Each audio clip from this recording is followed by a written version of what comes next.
प्रेम से बोलो श्रीमद् भागवत पुराण की जय। भगवान श्री कृष्ण कहते हैं, उद्धव जी, ये मनुष्य शरीर मेरे स्वरूप ज्ञान की प्राप्ति का, मेरी प्राप्ति का मुख्य साधन है। इसे पाकर जो मनुष्य सच्चे प्रेम से मेरी भक्ति करता है, वे अंतकरण में स्थित मुझ आनंद स्वरूप परमात्मा को प्राप्त हो जाता है। जीवों की सभी योनियां, सभी गतियां त्रिगुणमयी हैं। जीव ज्ञान निष्ठा के द्वारा उनसे सदा के लिए मुक्त हो जाता है। सत्व रज आदि गुण जो दिख रहे हैं, वे वास्तविक नहीं है, माया मात्र है। ज्ञान हो जाने के बाद पुरुष उनके बीच में रहने पर भी, उनके द्वारा व्यवहार करने पर भी उनसे बंधता नहीं। इसका कारण ये है कि गुणों की वास्तविक सत्ता ही नहीं है। साधारण लोगों को इस बात का ध्यान रखना चाहिए कि जो लोग विषयों के सेवन और उदर पोषण में ही लगे हुए हैं, उन असत्य पुरुषों का संग कभी ना करें, क्योंकि उनका अनुगमन करने वाले पुरुष की वैसी ही दुर्दशा होती है जैसे अंधे के सहारे चलने वाले अंधे की। उसे तो घोर अंधकार में ही भटकना पड़ता है। उद्धव जी, पहले तो परम यशस्वी सम्राट ईलानंदन पूर्वा उर्वशी के विरह से अत्यंत बेसुध हो गया था। पीछे शोक हट जाने पर उसे बड़ा वैराग्य हुआ और तब उसने ये गाथा गाई। राजा पूर्वा नगन होकर पागल की भांति अपने को छोड़कर भागती हुई उर्वशी के पीछे अत्यंत विवल होकर दौड़ने लगा और कहने लगा, देवी निष्ठुर हृदय, थोड़ी देर ठहर जा, भाग मत। उर्वशी ने उनका चित्त आकृष्ट कर लिया था। उन्हें तृप्ति नहीं हुई थी। वे शूद्र विषयों के विषय में इतने डूब गए थे कि उन्हें वर्षों की रात्रियां ना जाती मालूम पड़ी और ना तो आती ही। पूर्वा ने कहा, हाय हाय, भला मेरी मूर्ता तो देखो, काम वासना ने मेरे चित्त को कितना कलुषित कर दिया। उर्वशी ने अपनी बाहों से मेरा ऐसा गला पकड़ा कि मैंने आयु के ना जाने कितने वर्ष खो दिए। ओह, विस्मृति की भी एक सीमा होती है। हाय हाय, इसने मुझे लूट लिया। सूर्य अस्त हो गया या उदित हुआ, ये भी मैं ना जान सका। बड़े खेद की बात है कि बहुत से वर्षों के दिन पर दिन बीतते गए और मुझे मालूम तक ना पड़ा। अहो, आश्चर्य है, मेरे मन में इतना मोह बढ़ गया जिसने नरदेव शिखामणि चक्रवर्ती सम्राट मुझ पूर्वा को भी स्त्रियों का खिलौना बना दिया। देखो, मैं प्रजा को मर्यादा में रखने वाला सम्राट हूँ। वे मुझे और मेरे राजपाट को तिनके की तरह छोड़कर जाने लगी है और मैं पागल नंग धड़ंग रोता बिलखता उस स्त्री के पीछे दौड़ रहा हूँ। हाय हाय, ये भी कोई जीवन है। मैं गधे की तरह दुलत्तियां सहकर भी स्त्री के पीछे पीछे दौड़ता रहा। फिर मुझ में प्रभाव, तेज और स्वामी तो भला कैसे रह सकता है। स्त्री ने जिसका मन चुरा लिया, उसकी विद्या व्यर्थ है। उसे तपस्या, त्याग और शास्त्र अभ्यास से भी कोई लाभ नहीं, और इसमें संदेह नहीं कि उसका एकांत सेवन और मौन भी निष्फल है। मुझे अपनी ही हानि लाभ का पता नहीं, फिर भी अपने को बहुत बड़ा पंडित मानता हूँ। मुझ मूर्ख को धिक्कार है। हाय हाय, मैं चक्रवर्ती सम्राट होकर भी गधे और बैल की तरह स्त्री के फंदे में फंस गया। मैं वर्षों तक उर्वशी के होठों की मादक मदिरा पीता रहा, पर मेरी काम वासना तृप्त नहीं हुई। सच है, कहीं आहुतियों से अग्नि की तृप्ति हुई है। उस उल्टा ने मेरा चित्त चुरा लिया। आत्माराम, जीवन मुक्तों के स्वामी इंद्रातीत भगवान को छोड़कर और ऐसा कौन है जो मुझे उसके फंदे से निकाल सके। उर्वशी ने तो मुझे वैदिक सूक्त के वचनों द्वारा यथार्थ बात कहकर समझाया भी था, परंतु मेरी बुद्धि ऐसी मारी गई कि मेरे मन का वे भयंकर मोह तब भी मिटा नहीं। जब मेरी इंद्रियां ही मेरे हाथ के बाहर हो गई, तब मैं समझता भी कैसे। जो रस्सी के स्वरूप को ना जानकर उसमें सर्प की कल्पना कर रहा है और दुखी हो रहा है, रस्सी ने उसका क्या बिगाड़ा है। इसी प्रकार इस उर्वशी ने भी हमारा क्या बिगाड़ा है, क्योंकि स्वयं मैं ही अजितेंद्रिय होने के कारण अपराधी हूँ। कहाँ तो ये मैला कुचैला दुर्गंध से भरा अपवित्र शरीर, और कहाँ सुकुमारता, पवित्रता, सुगंध आदि पुष्पोचित गुण। परंतु मेरे अज्ञानवश असुंदर में सुंदर का आरोप कर लिया। ये शरीर माता पिता का सर्वस्व है अथवा पत्नी की संपत्ति। ये स्वामी की मोल ली हुई वस्तु है या आग का ईंधन है अथवा कुत्ते और गीधों का भोजन। इसे अपना कहें अथवा सुहृद संबंधियों का, बहुत सोचने विचारने पर भी कोई निश्चय नहीं होता।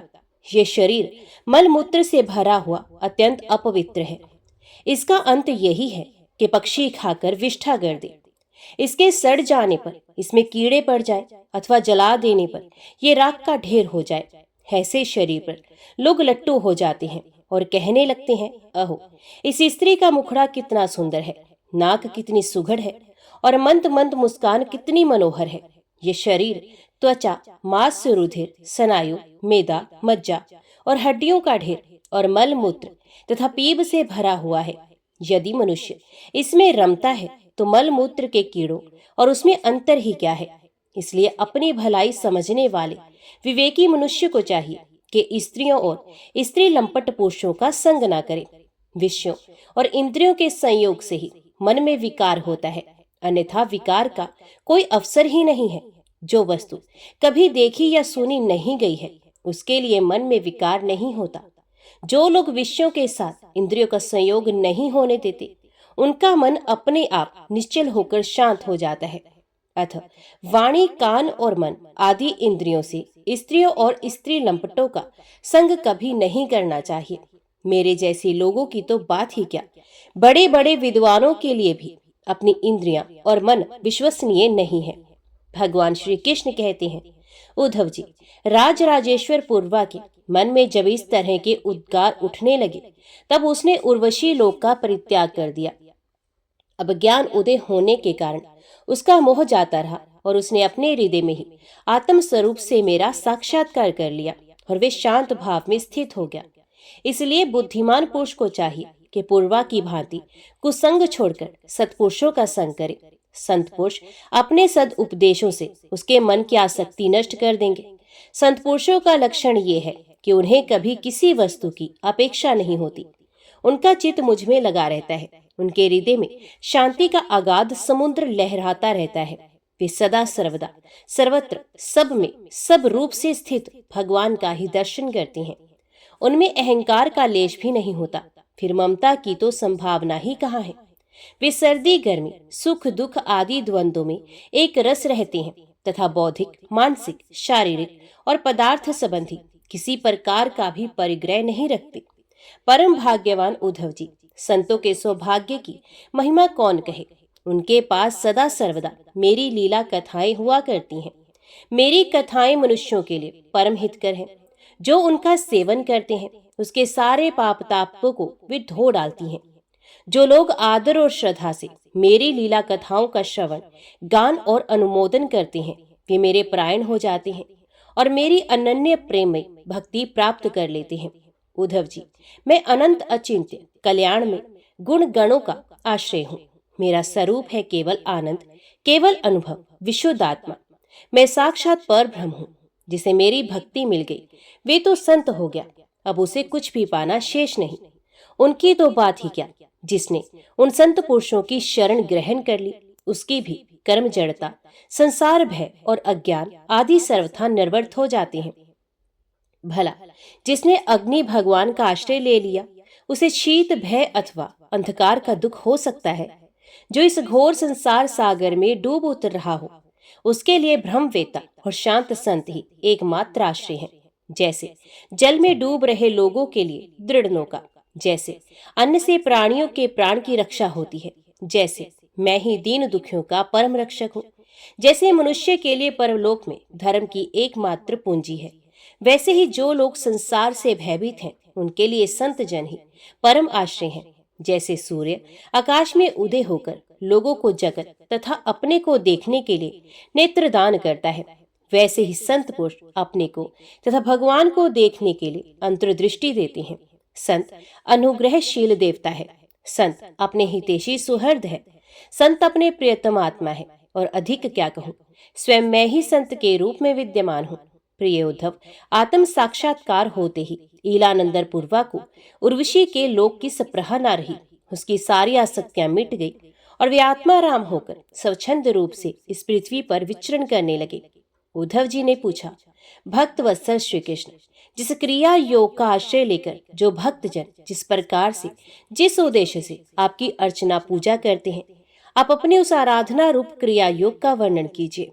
देवऋषि नारद, भगवान व्यासदेव और आचार्य बृहस्पति आदि बड़े बड़े ऋषि मुनि ये बात बार बार कहते हैं कि क्रिया योग के द्वारा आपकी आराधना ही मनुष्यों के परम कल्याण की साधना है। वे क्रिया योग पहले पहल आपके मुखारविंद से ही निकला था। आपसे ही ग्रहण करके इसे ब्रह्मा जी ने अपने पुत्र भृगु आदि महर्षियों को और भगवान शंकर ने अपनी अर्धांगिनी भगवती पार्वती जी को उपदेश किया था। मर्यादा रक्षक प्रभु, ये क्रिया योग ब्राह्मण क्षत्रिय आदि वर्णों और ब्रह्मचारी गृहस्थ आदि आश्रमों के लिए भी परम कल्याणकारी है। मैं तो ऐसा समझता हूँ कि स्त्री शूद्र आदि के लिए भी यही सबसे श्रेष्ठ साधना पद्धति है। कमल नयन श्याम सुंदर, आप शंकर आदि जगदीश्वरों के भी ईश्वर हैं और मैं आपके चरणों का प्रेमी भक्त हूँ। आप कृपा करके मुझे ये कर्म बंधन से मुक्त करने वाली विधि बतलाइए। भगवान श्री कृष्ण ने कहा, उद्धव जी, कर्मकांड का इतना विस्तार है कि उसकी कोई सीमा नहीं, इसलिए मैं उसे थोड़े में ही पूर्वाकर कर्म से विधि पूर्वक वर्णन करता हूँ। मेरी पूजा की 3 विधियां हैं, वैदिक, तांत्रिक और मिश्रित। इन तीनों में से मेरे भक्त को जो भी अपने अनुकूल जान पड़े उसी विधि से मेरी आराधना करनी चाहिए। पहले अपने अधिकार अनुसार शास्त्रोक्त विधि से समय पर यज्ञोपवीत संस्कार के द्वारा संस्कृत होकर द्विजत्व प्राप्त करे। फिर श्रद्धा और भक्ति के साथ वे किस प्रकार मेरी पूजा करे, इसकी विधि तुम मुझसे सुनो। भक्ति पूर्वक निष्कपट भाव से अपने पिता एवं गुरु रूप मुझ परमात्मा का पूजा की सामग्रियों के द्वारा मूर्ति में, वेदी में, अग्नि में, सूर्य में, जल में, हृदय में अथवा ब्राह्मण में, चाहे किसी में भी आराधना करे।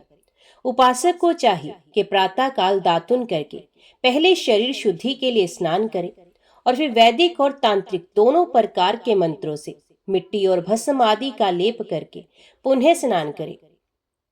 इसके पश्चात देवोक्त संध्या वंदन आदि नित्य कर्म करने चाहिए। उसके बाद मेरी आराधना का ही सुदृढ़ संकल्प करके वैदिक और तांत्रिक विधि से कर्म बंधनों से छुड़ाने वाली मेरी पूजा करे। मेरी मूर्ति 8 प्रकार की होती है, पत्थर की, लकड़ी की, धातु की, मिट्टी और चंदन आदि की, चित्रमयी, बालुकामयी, मनोमयी और मणिमयी। चल और अचल भेद से 2 प्रकार की प्रतिमा ही मुझ भगवान का मंदिर है।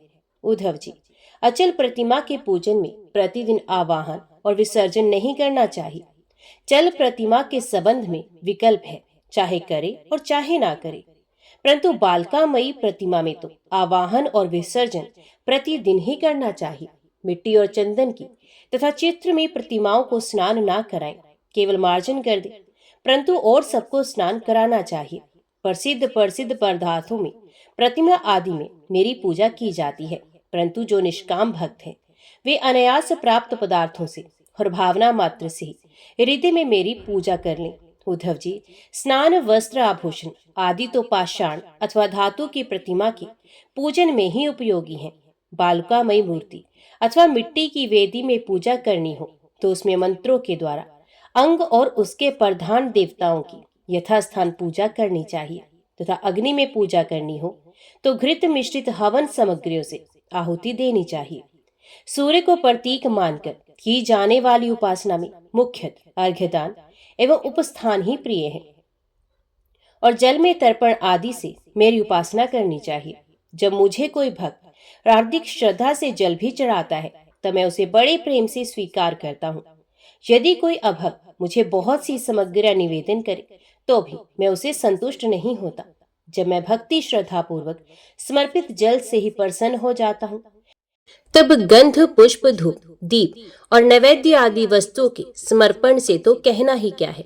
उपासक पहले पूजा की सामग्री इकट्ठी कर ले, फिर इस प्रकार कुछ बिछाए कि उनके अगले भाग पूर्व की ओर रहे, तदंतर पूर्व या उत्तर की ओर मुंह करके पवित्रता से उन कुशों के आसन पर बैठ जाए। यदि प्रतिमा अचल हो तो उसके सामने ही बैठना चाहिए। इसके बाद पूजा कार्य प्रारंभ करे। पहले विधि पूर्वक अंगन्यास और करन्यास कर ले। इसके बाद मूर्ति में मंत्र न्यास करे और हाथ से प्रतिमा पर से पूर्व समर्पित सामग्री हटाकर उसे पोंछ दे। इसके बाद जल से भरे हुए कलश और प्रोक्षण पात्र आदि की पूजा गंध पुष्प आदि से करे। प्रोक्षण पात्र के जल से पूजा सामग्री और अपने शरीर का प्रोक्षण कर ले। तदंतर पादम, अर्घ और आचमन के लिए 3 पात्रों में कलश में से जल भरकर रख ले और उसमें पूजा पद्धति के अनुसार सामग्री डाले। इसके बाद पूजा करने वाले को चाहिए कि तीनों पात्रों को क्रमश हृदय मंत्र, शिरो मंत्र और शिखा मंत्र से अभिमंत्रित करके अंत में गायत्री मंत्र से तीनों को अभिमंत्रित करें। इसके बाद प्राणायाम के द्वारा प्राणवायु और भावनाओं द्वारा शरीरस्थ अग्नि के शुद्ध हो जाने पर हृदय कमल में परम सूक्ष्म और श्रेष्ठ दीपशिखा के समान मेरी जीव कला का ध्यान करें। बड़े बड़े सिद्ध ऋषि मुनि ओंकार के आकार, उकार, मकार, बिंदु और नाद इन 5 कलाओं के अंत में उसी जीव कला का ध्यान करते हैं।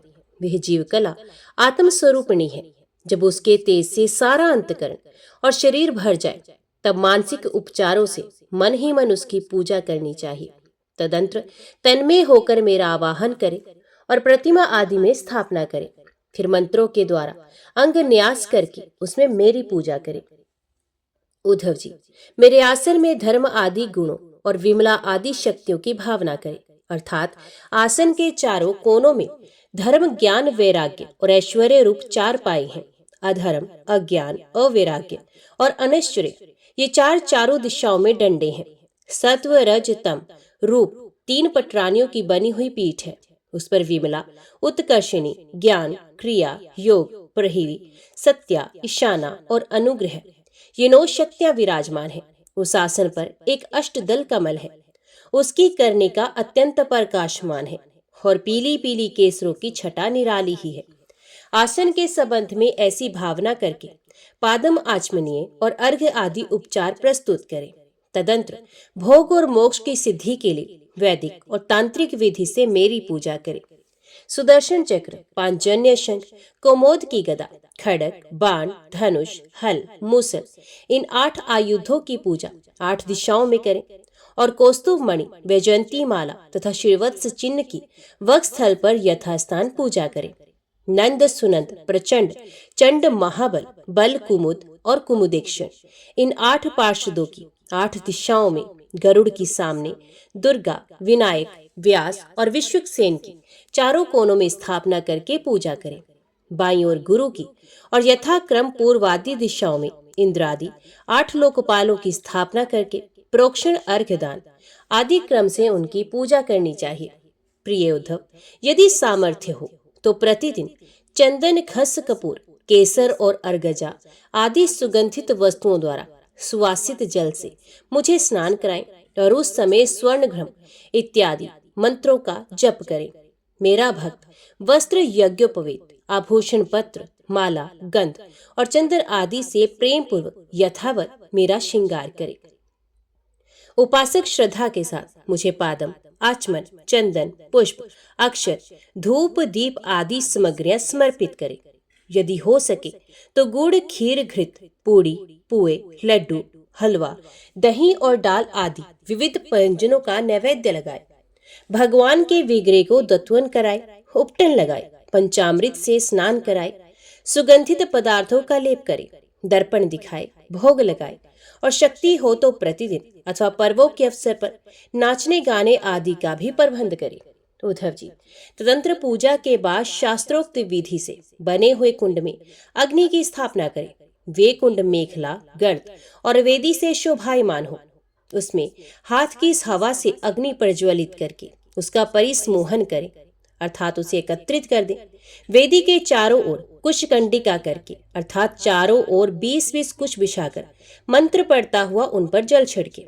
इसके बाद विधि पूर्वक समिधाओं का आधान रूप अंतर्धान कर्म करके अग्नि के उत्तर भाग में होम उपयोगी सामग्री रखें और प्रोक्षणी पात्र के जल से प्रोक्षण करें।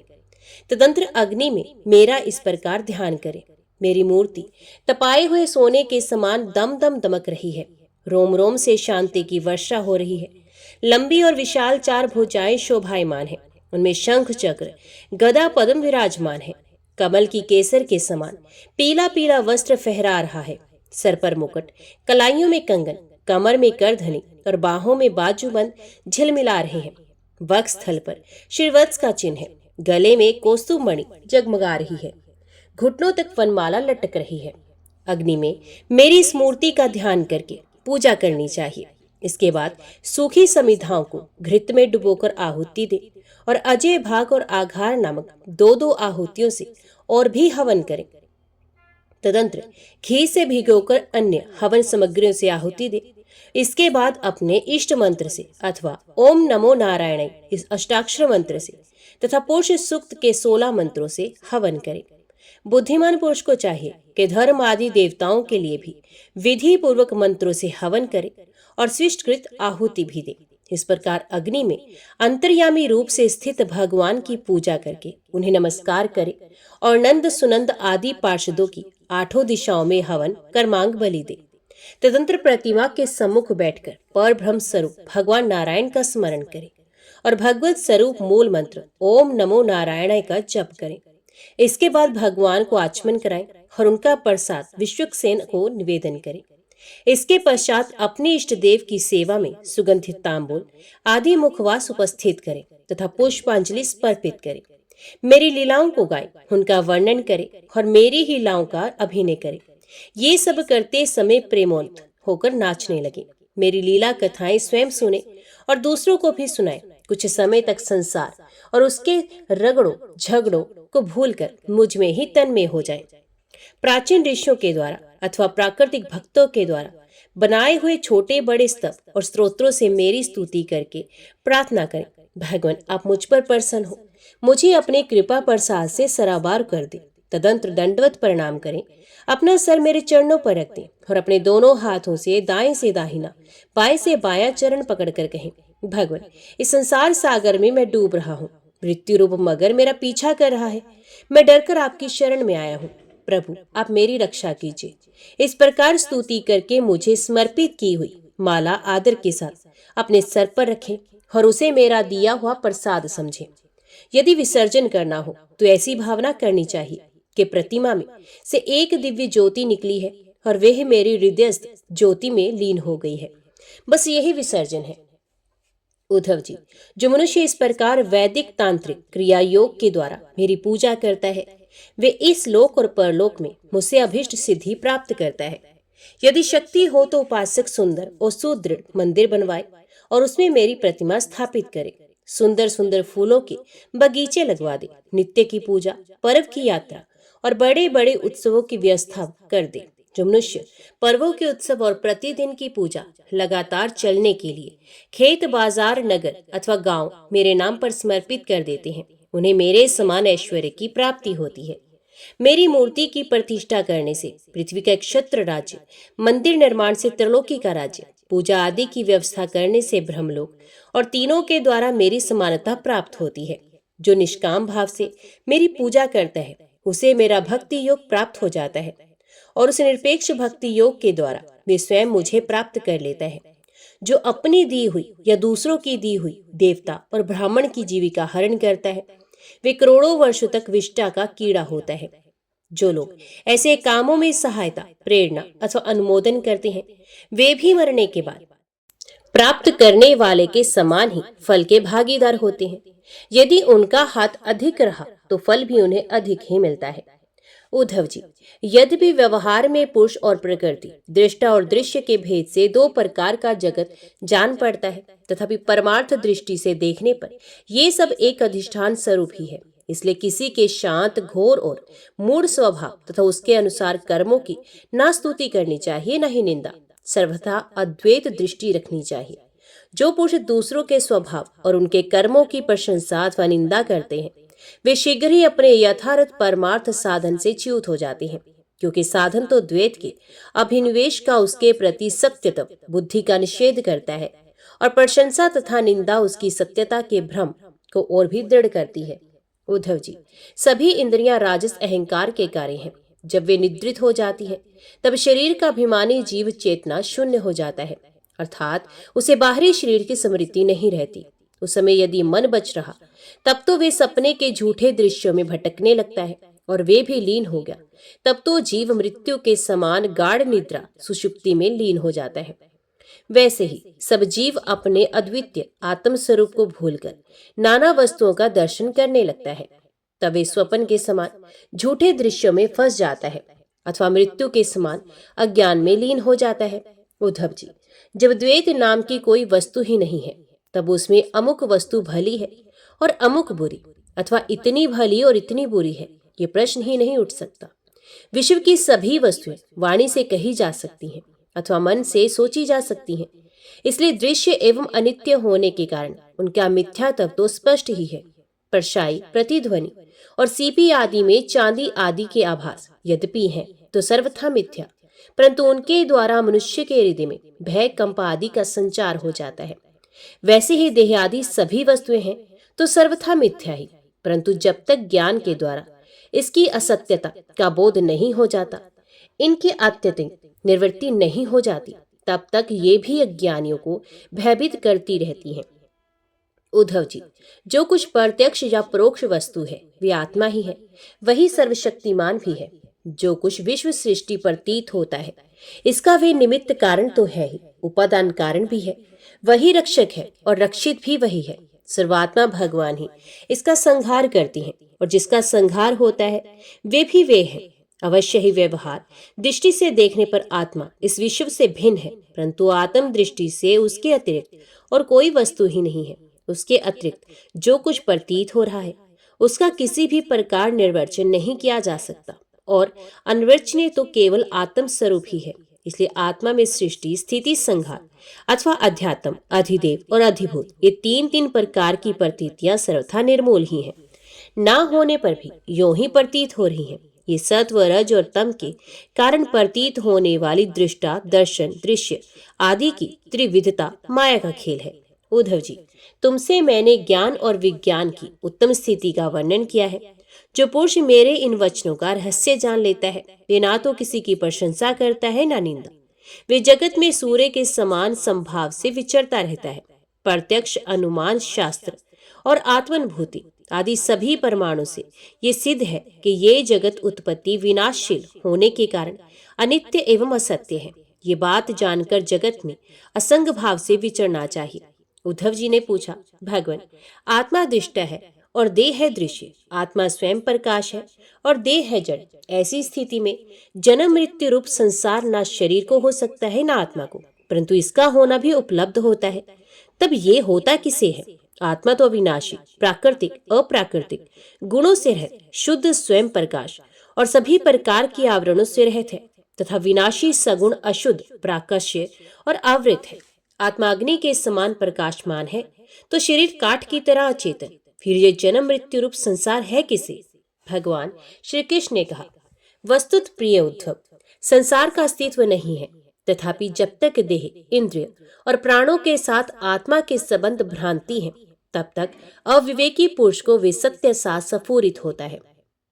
जैसे स्वप्न में अनेकों विपत्तियां आती हैं पर वास्तव में वे है नहीं, फिर भी स्वप्न टूटने तक उनका अस्तित्व नहीं मिटता, वैसे ही संसार के ना होने पर भी जो उसमें प्रतीत होने वाले विषयों का चिंतन करते रहते हैं उनके जन्म मृत्यु रूप संसार की निवृत्ति नहीं होती।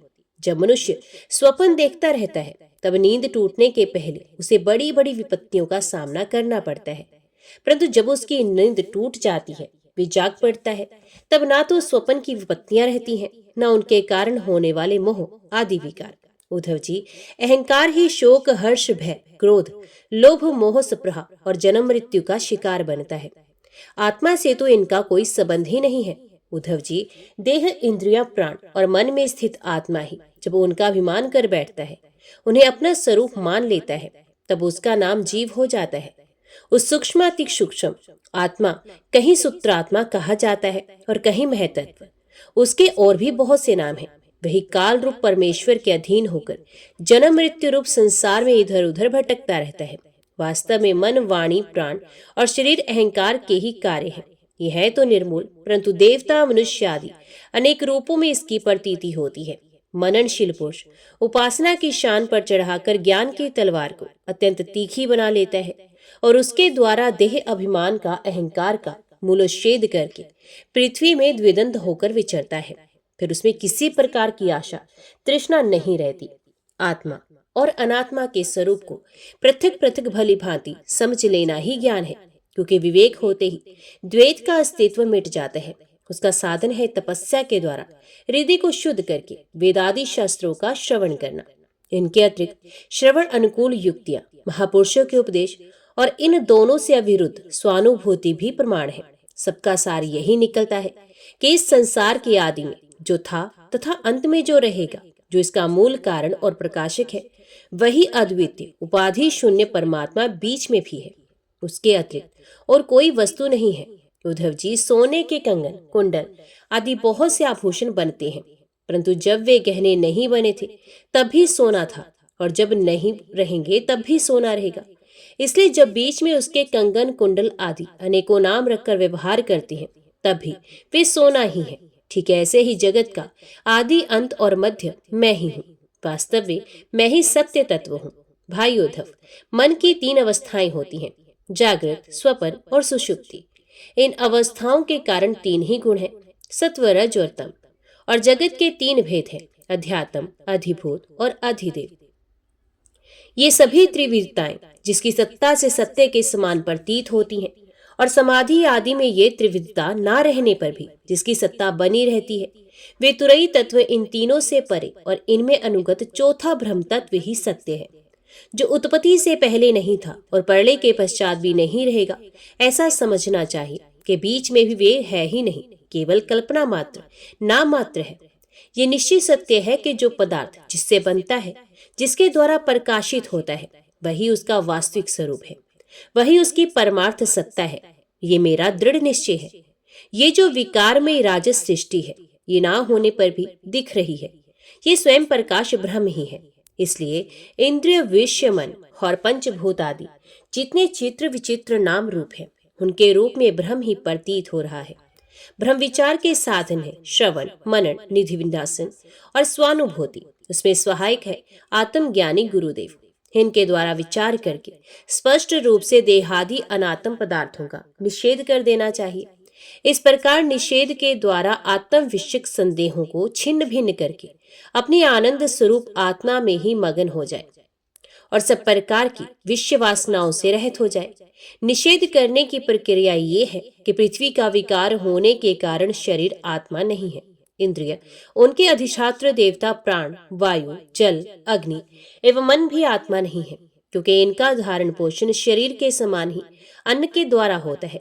बुद्धि, चित्त, अहंकार, आकाश, पृथ्वी, शब्द आदि विषय और गुणों की साम्यावस्था, प्रकृति भी आत्मा नहीं, क्योंकि ये सब के सब दृश्य एवं जड़ है। उद्धव जी, जिसे मेरे स्वरूप का भली भांति ज्ञान हो गया है, उसकी वृत्तियां और इंद्रियां यदि समाहित रहती हैं तो उसे उनसे लाभ ही क्या है, और यदि वे विषविप्त रहती हैं तो उनसे हानि भी क्या है, क्योंकि अंतकरण और बाहरी कर्ण सभी गुणमय है और आत्मा से इनका कोई संबंध ही नहीं है। भला आकाश में बादल के छा जाने अथवा तितर बितर हो जाने से सूर्य का क्या बनता और बिगड़ता है? जैसे वायु आकाश को सुखा नहीं सकती, आग जला नहीं सकती, जल भिगो नहीं सकता, धूल धुएं मटमैला नहीं कर सकते, और वस्तुओं के गुण गर्मी सर्दी आदि उसे प्रभावित नहीं कर सकते, क्योंकि ये सब आने जाने वाले क्षणिक भाव हैं और आकाश इन सब का एक रथ अधिष्ठान है। वैसे ही सत्वगुण, रजोगुण और तमोगुण की वृत्तियां तथा कर्म अविनाशी आत्मा का स्पर्श नहीं कर पाते। वे तो इनसे सर्वथा परे हैं। इनके द्वारा तो केवल वही संसार में भटकता है जिनमें अहंकार कर बैठता है। उद्धव जी, ऐसा होने पर भी तब तक इन माया निर्मित गुणों और उनके कार्यों का संग सर्वथा त्याग देना चाहिए, जब तक मेरे सुदृढ़ भक्ति योग के द्वारा मन का रजोगुण रूप मल एकदम निकल ना जाए। उद्धव जी, जैसे भलीभांति चिकित्सा ना करने पर भी रोग का समूल नाश नहीं होता, वे बार बार उभर कर मनुष्य को सताया करता है, वैसे ही जिस मन की वासनाएं और कर्मों के संस्कार मिट नहीं गए, जो स्त्री पुत्र आदि में आसक्त हैं, वे बार बार अधूरे योगी को भेजता रहता है और उसे कई बार योग भ्रष्ट भी कर देता है। देवताओं के द्वारा प्रेरित शिष्य पुत्र आदि के द्वारा किए हुए विघ्नों से यदि कदाचित अधूरा योगी मार्गच्युत हो जाए तो भी वे अपने पूर्व अभ्यास के कारण पुनः योग अभ्यास में ही लग जाता है। कर्म आदि में उसकी प्रवृत्ति नहीं होती। जीव संस्कार आदि से प्रेरित होकर जन्म से लेकर मृत्यु पर्यंत कर्म में ही लगा रहता है और उनमें इष्ट अनिष्ट बुद्धि करके हर्ष विषाद आदि विकारों को प्राप्त होता रहता है।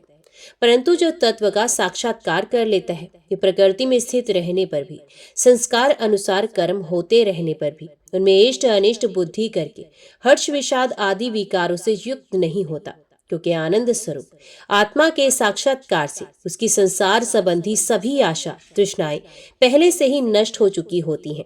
जो अपने स्वरूप में स्थित हो गया है उसे इस बात का भी पता नहीं रहता कि शरीर खड़ा है या बैठा, चल रहा है या सो रहा है, मलमूत्र त्याग रहा है, भोजन कर रहा है अथवा और कोई स्वाभाविक कर्म कर रहा है, क्योंकि उसकी वृत्ति तो आत्म स्वरूप में स्थित ब्रह्मकार ही रहती है। यदि ज्ञानी पुरुष की दृष्टि में इंद्रियों के विविध बाहरी विषय जो कि असत आते भी हैं, तो वे उन्हें अपनी आत्मा से भिन्न नहीं मानता, क्योंकि वे युक्तियों, परमाणु और स्वानुभूति से सिद्ध नहीं होते। जैसे नींद टूट जाने पर स्वप्न में देखे हुए और जागने पर तिरोहित हुए पदार्थों को कोई सत्य नहीं मानता, वैसे ही ज्ञानी पुरुष भी अपने से भिन्न प्रतीयमान पदार्थों को सत्य नहीं मानते। उद्धव जी, अनेकों प्रकार के गुण और कर्मों से अभिन्न मान लिए गए थे, उनका विवेक नहीं था। अब आत्म दृष्टि होने पर अज्ञान और उसके कार्यों की निर्वृत्ति हो जाती है। इसलिए अज्ञान की निवृत्ति ही अभीष्ट है। मृत्यु के द्वारा ना तो आत्मा का ग्रहण हो सकता है और ना ही त्याग। जैसे सूर्य उदय होकर मनुष्यों के नेत्रों के सामने से अंधकार का पर्दा हटा देते हैं, किसी नई वस्तु का निर्माण नहीं करते, वैसे ही मेरे स्वरूप का दृढ़ अप्रोक्ष ज्ञान पुरुष के बुद्धिगत अज्ञान का आवरण नष्ट कर देता है। वे इंद्रियों से किसी वस्तु का अनुभव नहीं करता। उद्धव जी, आत्मा नित्य अप्रोक्ष है, उसकी प्राप्ति नहीं करनी पड़ती। वे स्वयं प्रकाश है, उसमें अज्ञान आदि किसी प्रकार के विकार नहीं है। वे जन्म रहित है, अर्थात कभी किसी प्रकार की वृत्ति में आरूढ़ नहीं होता, इसलिए अप्रमेय है। ज्ञान आदि के द्वारा उसका संस्कार भी नहीं किया जा सकता। आत्मा में देश, काल और वस्तुकृत परिच्छेद न होने के कारण अस्तित्व, बुद्धि, परिवर्तन, ह्रास और विनाश उसका स्पर्श भी नहीं कर सकती। सबकी और सब प्रकार की अनुभूतियां आत्म स्वरूप ही हैं। जब मन और वाणी आत्मा को अपना अविष्य समझकर निर्वृत्त हो जाती हैं, तब वही सजातीय, विजातीय और स्वगत भेद से शून्य एक अद्वितीय रह जाता है। व्यवहार दृष्टि से उसके स्वरूप का वाणी और प्राण आदि के प्रवर्तक के रूप में निरूपण किया जाता है। उद्धव जी, अद्वितीय आत्म तत्व में अर्थहीन नामों के द्वारा विविधता मान लेना ही मन का भ्रम है, अज्ञान है। सचमुच ये बहुत बड़ा मोह है, क्योंकि अपने आत्मा के अतिरिक्त उस भ्रम का भी और कोई अधिष्ठान नहीं। अधिष्ठान सत्ता में अध्यस्त की सत्ता है ही नहीं, इसलिए सब कुछ आत्मा ही है। बहुत से पंडित अभिमानी लोग ऐसा कहते हैं कि ये पांच भौतिक द्वैत विभिन्न नामों और रूपों के रूप में इंद्रियों के द्वारा ग्रहण किया जाता है, इसलिए सत्य है, परंतु ये तो अर्थहीन वाणी का आडंबर मात्र है, क्योंकि तत्व तो इंद्रियों की पृथक सत्ता ही सिद्ध नहीं होती। फिर वे किसी को प्रमाणित कैसे करेंगे? उद्धव जी, यदि योग साधना पूर्ण होने के पहले ही किसी साधक का शरीर रोग आदि उपद्रवों से पीड़ित हो, तो उसे इन उपायों का आश्रय लेना चाहिए। गर्मी, ठंडक आदि को चंद्रमा, सूर्य आदि की धारणा के द्वारा, वात आदि रोगों को वायु धारणा युक्त आसनों के द्वारा और ग्रह सर्प आदि विघ्नों को तपस्या, मंत्र और औषधि के द्वारा नष्ट कर डालना चाहिए। काम, क्रोध आदि विघ्नों को मेरे चिंतन और नाम संकीर्तन आदि के द्वारा नष्ट करना चाहिए, तथा पतन की ओर ले जाने वाले दंभ, मद आदि विघ्नों को धीरे धीरे महापुरुषों की सेवा के द्वारा दूर कर देना चाहिए। कोई कोई मनस्वी योगी विविध उपायों के द्वारा इस शरीर को सुदृढ़ और युवावस्था में स्थिर करके फिर अणिमा आदि सिद्धियों के लिए योग साधन करते हैं, परंतु बुद्धिमान पुरुष ऐसे विचार का समर्थन नहीं करते, क्योंकि ये तो एक व्यर्थ प्रयास है। वृक्ष में लगे हुए फल के समान इस शरीर का नाश तो अवश्यंभावी है। यदि कदाचित बहुत दिनों तक निरंतर और आदर पूर्वक योग साधना करते रहने पर शरीर सुदृढ़ हो भी जाए, तब भी बुद्धिमान पुरुष को अपनी साधना छोड़कर उतने में ही संतोष नहीं कर लेना चाहिए। उसे तो सर्वदा मेरी प्राप्ति के लिए ही संलग्न रहना चाहिए। जो साधक मेरा आश्रय लेकर मेरे द्वारा कही हुई योग साधना में संलग्न रहता है, उसे की भी विघ्न बाधा डिगा नहीं सकती। उसकी सारी कामनाएं नष्ट हो जाती हैं और वह आत्मानंद की अनुभूति में मगन हो जाता है। उद्धव जी कहते हैं, अच्युत, जो अपना मन वश में नहीं कर सका है, उसके लिए आपकी बतलाई हुई इस योग साधना को तो मैं बहुत ही कठिन समझता हूँ। अतः अब आप कोई ऐसा सरल और सुगम साधन बताइए जिससे मनुष्य अनायास ही परम पद प्राप्त कर सके। कमल नयन, आप जानते ही हैं कि अधिकांश योगी जब अपने मन को एकाग्र करने लगते हैं, तब वे बार बार चेष्टा करने पर भी सफल न होने के कारण हार मान लेते हैं और उसे वश में ना कर पाने के कारण दुखी हो जाते हैं। पद्मलोचन, आप विश्वेश्वर हैं, आपके ही द्वारा सारे संसार का नियमन होता है। इसी से सारा सार विचार में चतुर मनुष्य आपके आनंद वर्षी चरण कमलों की शरण लेते हैं और अनायास ही सिद्धि प्राप्त कर लेते हैं। आपकी माया उनका कुछ नहीं बिगाड़ सकती, क्योंकि उन्हें योग साधन और कर्म अनुष्ठान का अभिमान नहीं होता। परंतु जो आपकी चरणों का आश्रय नहीं लेते, वे योगी और कर्मी अपने साधन के घमंड से फूल जाते हैं। अवश्य ही आपकी माया ने उनकी मति हर ली है। प्रभु आप सबके हितैषी सुहृद हैं। आप अपने अनन्य शरणागत बलि आदि सेवकों के अधीन हो जाए, ये आपके लिए कोई आश्चर्य की बात नहीं है, क्योंकि आपने राम अवतार ग्रहण करके प्रेमवश वानरों से भी मित्रता का निर्वाह किया। यद्यपि ब्रह्मा आदि लोकेश्वरगण भी आने दिव्य किरीटों का आपके चरण कमल रखने की चौकी पर रगड़ते रहते हैं। प्रभु आप सबके प्रियतम स्वामी और आत्मा है। आप अपने अनन्य शरणागतों को सब कुछ दे रहे हैं। आपने बलि, प्रहलाद आदि अपने भक्तों को जो कुछ दिया है, उसे जानकर ऐसा कौन पुरुष होगा जो आपको छोड़ देगा। ये बात किसी प्रकार बुद्धि में नहीं आती कि भला कोई विचारवान विस्मृति के गर्त में डालने वाले, तुच्छ विषयों में ही फंसा रखने वाले भोगों को क्या चाहेगा। हम लोग आपके चरण कमलों की रज के उपासक हैं। हमारे लिए दुर्लभ ही क्या है भगवान। आप समस्त प्राणियों के अंतकरण में अंतर्यामी रूप से और बाहर गुरु रूप से स्थित होकर उनके सारे पाप ताप मिटा देते हैं और अपने वास्तविक स्वरूप को उनके प्रति प्रकट कर देते हैं। बड़े बड़े ब्रह्मज्ञानी ब्रह्मा जी के समान लंबी आयु पाकर भी आपके उपकारों का स्मरण करके क्षण क्षण अधिकाधिक आनंद का अनुभव करते रहते हैं। ओम नमो भगवते वासुदेवाय नमः। जय श्री राधे कृष्ण। आज की वीडियो में इतना ही। उम्मीद करती हूँ वीडियो आपको पसंद आई होगी। वीडियो पसंद आई हो तो वीडियो को लाइक और चैनल को सब्सक्राइब जरूर कीजिएगा। जय श्री हरि लिखकर कमेंट बॉक्स में अपनी हाजिरी और अपने सुझाव देना ना भूलेगा। तो मिलते हैं अग्नि कथा अगली वीडियो के साथ। तब तक के लिए देखते व सुनते रहिए। जय मां कंचन, जय माता दी।